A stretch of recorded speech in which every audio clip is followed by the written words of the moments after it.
Alright, magandang hapon po sa inyong lahat mga kababayan, Batang Maynila to it's. So eto na nga, si Yorme Isko Moreno ay binabanata na po ng mga DDS. Siya po kasi ay na-interview dyan po sa ito po. Dyan po sa Vox Populi. Ito po yung programa ng mga bayuteros dyan po sa SMNI. At sa pag-interview nila, akala nila ng mga DDS ay babanata ni Yorme Isko Moreno itong si Pangulong Bongbong Marcos. At ang akala nila, kakampihan ni Yorme Isko Moreno si Sara Duterte. Kasi kung matatandaan ninyo, itong si Sara Duterte ay nagpunta po sa Maynila at nangampanya. Actually, hindi po siya nangampanya eh. Binanatan niya lang at nilait-lait yung mga kandidato na kalaban ng nila Moca, ng mga kandidato nung panahon na yon, mga kandidato ni Yorme. So ang ginawa lang ni Sara Duterte ron, namburaot lang. Siniraan si Abante, siniraan si Joel Chua, nilait-lait si Congressman Valeriano, at kung sino-sino pa. Yun lang ginawa ni Sara Duterte ron eh. Akala ng mga DDS, porke pumunta si Sara Duterte ron, magiging DDS na rin si Yorme Isko Moreno. Napahiya sila. Napahiya sila. So sa interview, siguro akala nila, talagang babanatan ni Yorme itong Marcos administration. Pero sila po ay napahiya. Sila po ay nabutata. Dahil mga kababayan, si Yorme Isko Moreno, hindi po yan panatiko. Kahit noon pa mga kababayan, kahit nung siya po ay natalo bilang presidente, the night na nagkalabasan na ng resulta, nag-concede agad itong si Yorme Isko Moreno at sinabi niya na susuportahan niya ang pinili ng taong bayan. So, ganun po si Yorme Isko Moreno. Hindi po siya panatiko. Parang Batang Maynila to it's po yan eh. Hindi po tayo panatiko. Wala po tayong kulay na pinipili. Kapag mali, mali. Pag tama, tama. Hindi po katulad ng mga DDS sa panatiko na kahit mali, paalakpakan pa rin ang mga ugok. Di ba mga DDS, kahit mali na, paalakpakan pa rin yung mga ugok. At yung mali, pinipilit gawin tama. Ganyan po yung mga panatikong DDS. Hindi po ganun si Yorme. O di napahiya sila. Napahiya sila. Merong tinanong kay Yorme sinabi, tila ba naging balimbing na itong si Yorme Isko Moreno. Dahil nga dati binabanatan niya rin si Marcos, tapos ngayon panayandikit niya kay presidente. Sabi ni Yorme, hindi ako balimbing. Paririnig ko sa inyo yung interview, pero may paririnig muna ako na banat ng isang DDS. Etong mukhang na to. Mukhang AI eh. Totoong tao po to, pero mukhang AI lang. Tingnan nyo kung paano niya banatan si Yorme Isko Moreno, mga kababayan. Nagpa-interview itong si Isko Budol, manggagamit, butterfly, mangga. Grabe ka naman. Meron niya mga kababayan na butterfly, manggagamit, budol, ganun daw si Yorme Isko Moreno. Sabi na itong kupal na to. Budol. Sa Vox Populi, Boses ng Bayan, akala niya siguro mariredeem niya yung kanyang sarili. Akala niya siguro magagamot or mababago ang tingin ng taong bayan sa kanya. Hindi. Mas lalo mo lang in-expose yung sarili mo sa mga kabulastugan mo. Alam mo ba may mga nagko-comment? Okay. Basahin ko lang to. Akala ni Isko makuha niya puso ng tao sa pagpapa-interview sa Banateros, pero mas lalo lang niya sinira sarili niya dito. So, sa tingin ko hindi naman nagpa-interview si Yorme. Baka naimbitahan lang siya ng SMNI na ma-interview. Inimbitahan siya ng Banateros. Siguro akala ng Banateros, itong Bayoteros na to, akala nila makukorner nila si Isko at magsasalita laban kay Marcos at magsasalita pabor kay Sara Duterte. Pero wala silang nakuwang ganung sagot.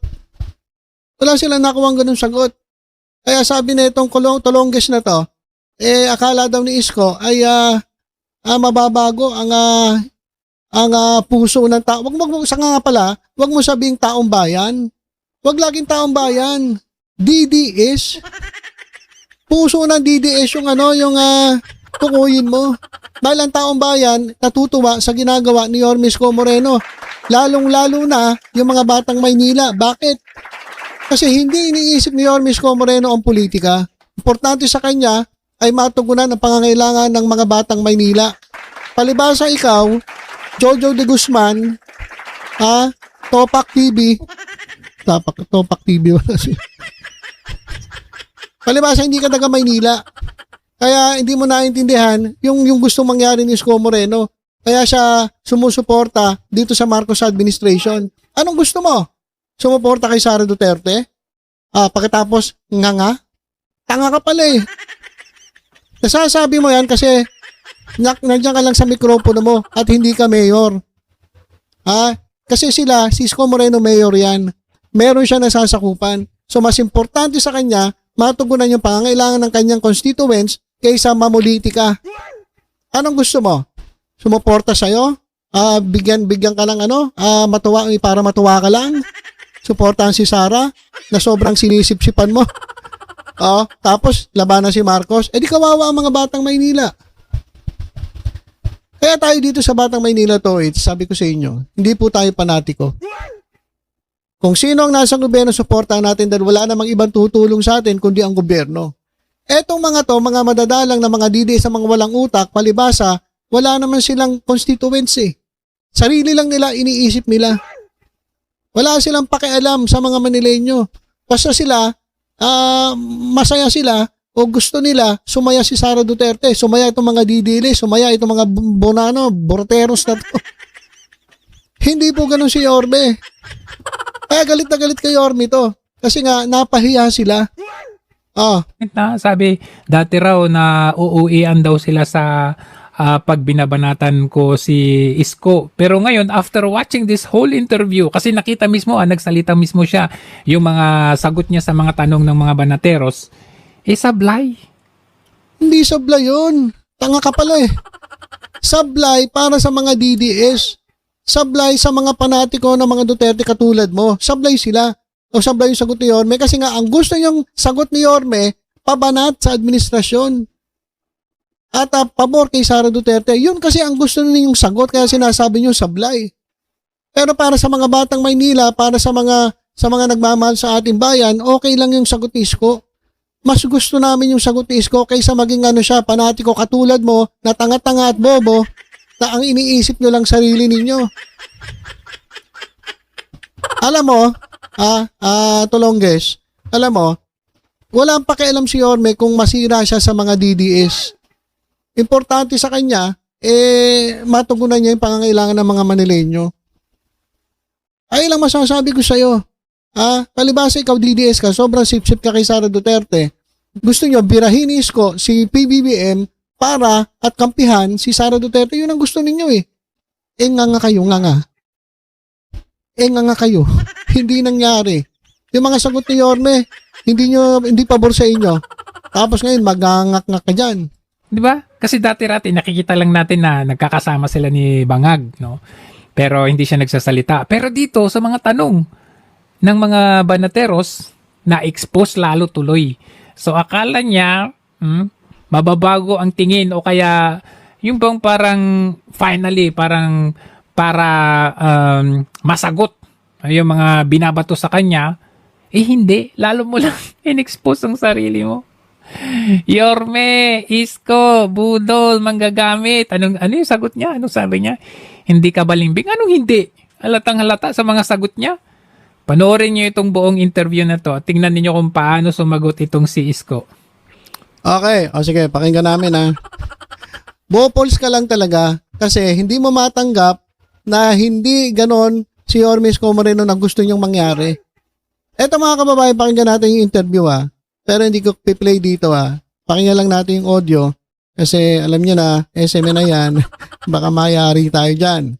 Pero eto mga kababayan yung interview, pakinggan ninyo, imagine niyo na lang. Yung balimbing, depende yan. Okay Ito mga kababayan pakinggan niyo maigi. Para maintindihan niyo. DDS lang ang nasaktan to, Dits. Mga DDS lang. Hindi po mga taong bayan. Ito mahilig talaga maggagamit ang mga taong bayan, ito mga DDS ito, kala mo dami-dami nila. ilang piraso lang naman sila. Pakinggan natin yung interview kay Yorme. Ha? Kasi maraming nag-comment ngayon sa social media. Ah. Balikan natin ng konti yung politika. One, medyo bumalimbing na daw kayo. Dahil dati bumabanat kayo kay Marcos. Ngayon, tila parang pinopromote daw ninyo. Ano Okay, so yan si Banat Bayak, tinatanong niya itong si Yorme Isko Moreno. Dati raw pinabanatan si Marcos tapos ngayon pinopromote daw. masasabi nyo dito sa mga nagsasabi sa inyong bumalimbing na daw po kayo? Oh, yung balimbing, depende yan. May matamis, may maasim. Oh. Anong klaseng balimbing ba sinasabi mo, Banat Bay? Yung matamis ba? Yung maasim? Nakain niyo na ba yun? Wala akong ganun eh. Action Demokratiko ako eh. At ang tinakbo ko po yung mayor. Noong nagkalaban-labang kami sa pagka-presidente nung araw, may mga bagay na nasabi na. Bagamat yung mga nasabi, ang taong bayan ay nagpasya na. Talo ko, Olats, no? 31 million voted for him. Now, if you really believe in democracy, you recognize 31 million. Ganun lang kasimple. Di tapos na. Tingnan ninyo. Maghanap kayo. Ito, magandang challenge. Doon sa kung sino yung nag-comment. Maghanap kayo ng mga... Hindi, nag-comment lang naman DDS eh. Sila mismo, yung grupo nila ng Bayuteros, yung mga kasama nila, yun lang naman nag-comment eh. So tapos sinabi mo, kayo mga nandito na nag-comment. salita. Simula nung naolats ako pagka-presidente, ang dami ng iskandalo na nangyari. Ano yun? Yung issue ng sibuyas, asukal, naalala niyo yun? Yung mga unang... asukal asukal, sibuyas, lahat, anything. Mga ano. Alam mo, 5-5 dinudot sa akin sa mikropono. I never made comment. Why? Ginagalang ko yung 31 million na mamamayan bumoto kay President Bongbong Marcos. Ayan mga kababayan, palangpakan natin si Yorme dyan. Ayan ang pagkakaiba ni Yorme sa mga DDS mga kababayan.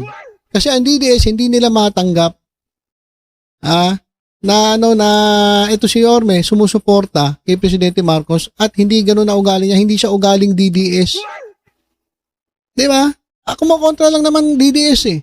Dapat nga kayo mga DDS, igalang nyo rin yung bumoto kay Marcos eh. Nagagalit lang kayo. Kasi yung kakampi ninyo na si Sara Duterte, ayan ang pasimuno ng gulo. Siya ngayon nambuburaot. Gusto nyo si Yorme mamburaot din sa presidente? Hindi na hindi siya tanga. Mas importante sa kanya yung mga batang Maynila kaysa yung sa mamulitika katulad ng pinaggagawa ninyo. Siya binoto eh. Demokrasya yun eh. Tapos na ako. Wala kayo narinig. Mangyari ba? Naalala niyo yung kwento sa Maynila, nagsigawan ng tao, bumalik ka na. So I listen to, salamat naman. 65% of the people of Manila voted in our favor. Ayun. Mayor na ako. Presidente si Bonget.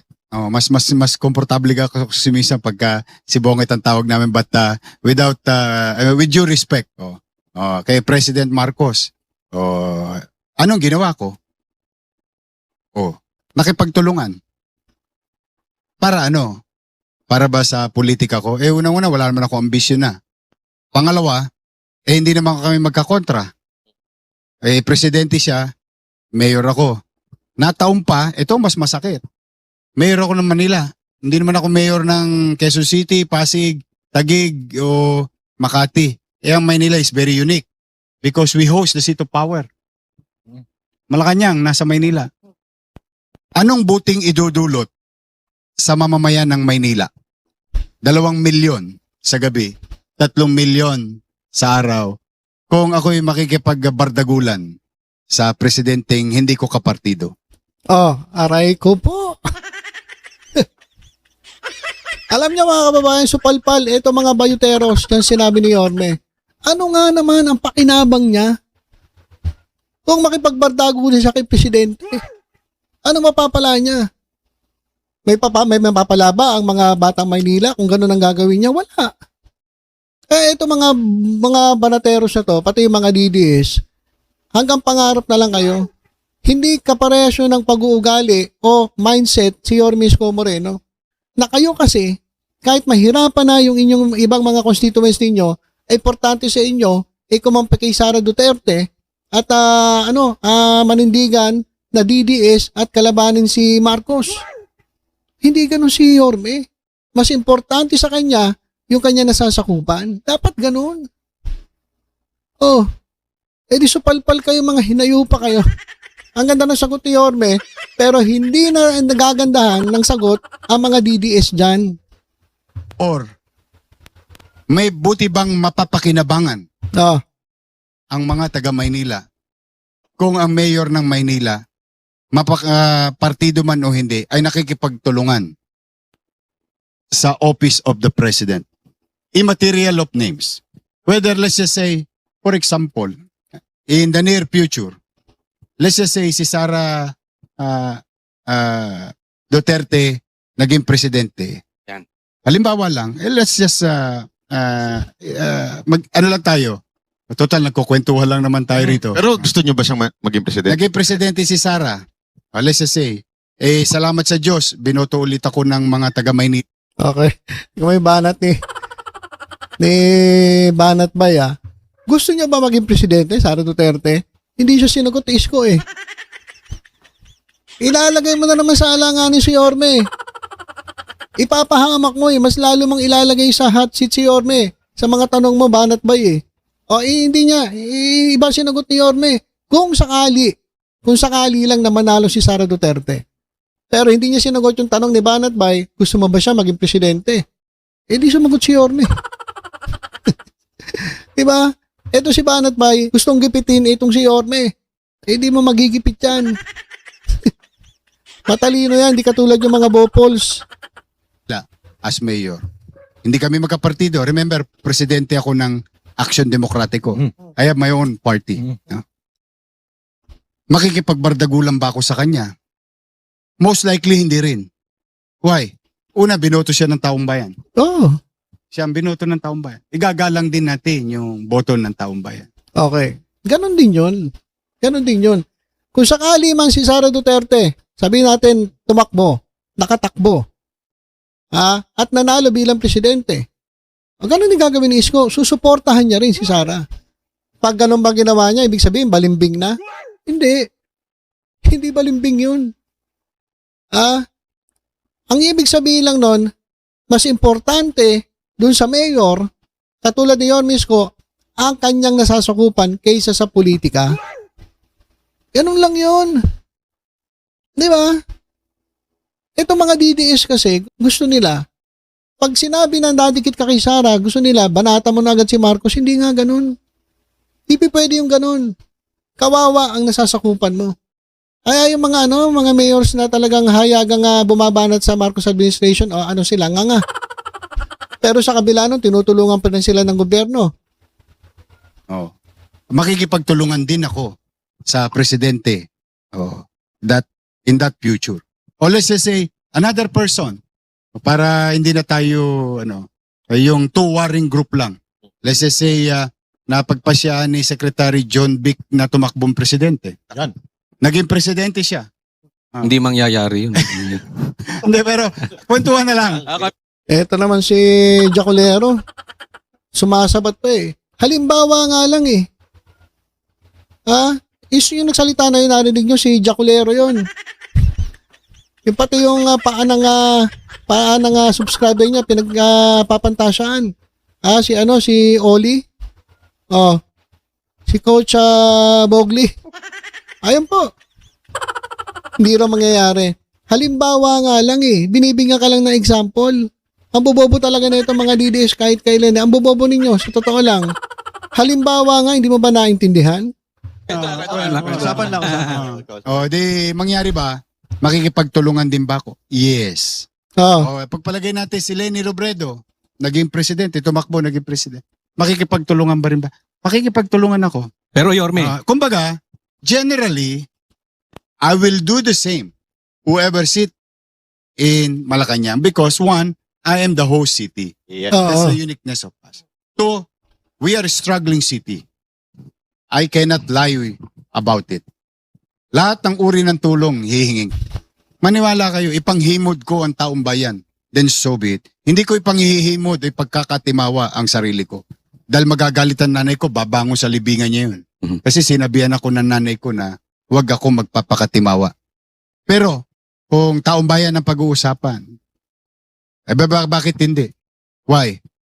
Tumakbo ako, salamat sa Diyos, sa tao, nanalo, para maglingkod. Hindi para makipag-away. Yun ang aking obligasyon. Now, I may be wrong about it. Then, if that is wrong, I'd rather be wrong. Addressing 2 million mouth. Especially ngayong crisis na ito.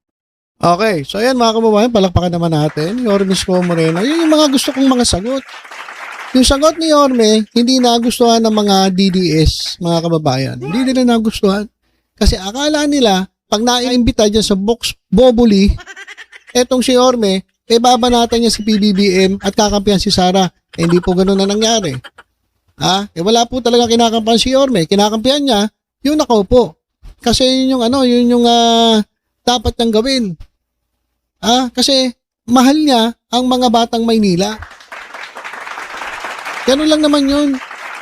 Kaya yung sinasabi na itong Tolonges na to, hindi niya kinakailangan ang tulong ng Banateros para mahalin siya ng tao dahil marami na nagmamahal kay Yorme. Ikaw naman kupal ka na DDS na hindi mo nagugustuhan yung sagot ni Yorme kasi nga, sip-sip ka kay Sara. DDS ka, utak mo DDS. Kaya malayo ka kay Yorme Isko Moreno sa pagbumuka pa lang, ang layo na eh. Pati sa mindset, ang layo ng mindset mo kay Yorme.